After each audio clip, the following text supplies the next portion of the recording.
ان الحمد لله نحمده ونصلي على رسوله الكريم اما بعد اعوذ بالله السميع العليم من الشيطان الرجيم من همزه ونفخه ونفثه بسم الله الرحمن الرحيم يعتذرون اليكم اذا رجعتم اليهم قل لا تعتذروا لن نؤمن لكم قد نبأنا الله من اخباركم وسيرى الله عملكم ورسوله ثم تردون الى عالم الغيب والشهاده فَيُنَبِّئُكُم بِمَا كُنتُم تَعْمَلُونَ۔ ترجمہ قرآن کے سبق میں آج انشاءاللہ ہم 11واں پارہ شروع کر رہے ہیں اور یہ سورہ توبہ آیت نمبر 94 سے ہے۔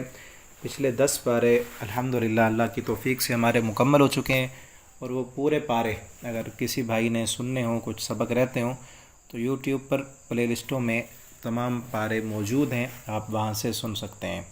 تو آج کا سبق 11ویں پارے سے ہم شروع کرتے ہیں۔ یعتذرون، وہ عذر پیش کریں گے، الیکم تمہاری طرف، اذا رجعتم جب تم واپس لوٹ کر جاؤ گے، الیہم ان کی طرف۔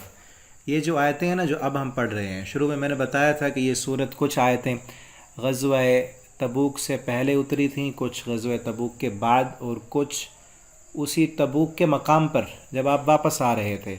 تو یہ آیتیں جو اب پڑھ رہے ہیں اس سبق میں، جب غزوہ تبوک سے آپ صلی اللہ علیہ وسلم واپس آ رہے تھے نا، تو راستے میں یہ آیتیں اتریں۔ اللہ رب العالمین نے فرمایا ابھی آپ واپس جا رہے ہیں نا، جب آپ مدینہ میں جا کر پہنچیں گے، آپ کے پاس عذر اور بہانے کرنے والے جو منافق اس غزوے میں شامل نہیں ہوئے، وہ آ جائیں گے آپ کے پاس، اور آپ کے پاس آ کر معذرتیں پیش کریں گے اور کہیں گے میرا یہ عذر تھا، یہ بہانہ تھا، اس لیے میں نہیں آیا۔ قل، آپ ان سے کہہ دیں، لا تعتذروا، اب اپنی معذرتیں نہ کرو، لن نؤمن لکم، ہرگز نہیں تم مومن رہے، لن نؤمن، ہرگز نہیں ہم اعتبار کریں گے، لکم تم پر، قد نبأنا اللہ، تحقیق خبر دے دی ہمیں اللہ نے، من اخبارکم تمہارے حالات کی، جو تمہارے دلوں میں تھا نا،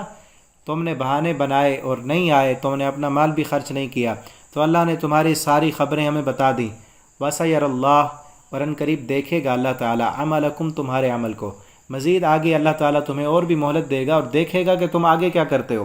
وَرَسُولُ، اور اس کا رسول بھی، ثُمَّ تُرَدُّونَ، پھر تم لوٹائے جاؤ گے، رد کیے جاؤ گے، إِلَىٰ عَالِمِ الْغَيْبِ وَالشَّهَادَةِ، جاننے والے غیب اور حاضر کی طرف، اللہ رب العالمین کی طرف جو تمہارے دلوں کے راز کو بھی جانتا ہے، اس کی طرف تم نے لوٹ کر جانا ہے۔ فَيُنَبِّئُكُم، پھر وہ خبر دے گا تم کو، بِمَا كُنتُمْ تَعْمَلُونَ، جو تم عمل کرتے رہے، کتنا تمہارے دل میں ایمان تھا اور کتنا نفاق تھا، اسلام کے لیے کتنا تم مخلص تھے اور کافروں کے ساتھ تمہارے یارانے کیسے تھے، اس سب کی خبر اللہ رب العالمین تمہیں قیامت کے دن دیں گے۔ سیحلفون باللہ، ان قریب وہ قسمیں اٹھائیں گے اللہ کی، لکم تمہارے لیے، اذا انقلبتم جب تم لوٹو گے، الیہم ان کی طرف، لتعرضوا عنہم تاکہ آپ اعراض کر لیں ان سے، یعنی آپ ان سے درگزر کریں، ان کو ان کی باز پرس نہ کریں، اس لیے آپ کے پاس آ کر بہانے بھی بنائیں گے اور قسمیں بھی اٹھائیں گے۔ کس چیز کی قسمیں؟ کہ ہم تو اسلام کے ساتھ مخلص ہیں، ہم تو جانا چاہتے تھے، بس یہ مجبوری آ گئی، فلاں پریشانی بن گئی، یہ تھا وہ تھا، ہم تو دل سے مخلص ہیں، یعنی مسلمانوں کے لیے دوبارہ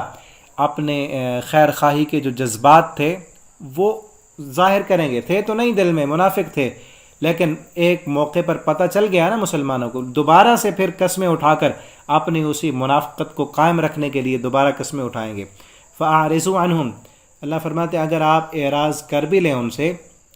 فَأَعْرِضُوا عَنْهُمْ، پس اعراض کریں ان سے، وہ قسمیں اٹھاتے ہیں کہ آپ اعراض کریں، درگزر کریں، چھوڑ دیں آپ ان کو، اللہ تعالیٰ فرماتے ہیں کہ آپ بھی ان سے منہ موڑ لیں، ان کی اب ضرورت نہیں ہے۔ إِنَّهُمْ رِجْسٌ، کہ بے شک یہ گندگی ہے، وَمَأْوَاهُمْ جہنم، ان کا ٹھکانہ جہنم ہے، جزاء بما كانوا يكسبون، یہ بدلہ ہے اس چیز کا جو انہوں نے کمایا، انہوں نے جو کرتوت کی ہے اسی کا بدلہ۔ اب ان سے اعراض کرنے کا مطلب کیا؟ اسی غزوے کے بعد ان سے کہہ دیا گیا تھا کہ آج کے بعد ہم تمہیں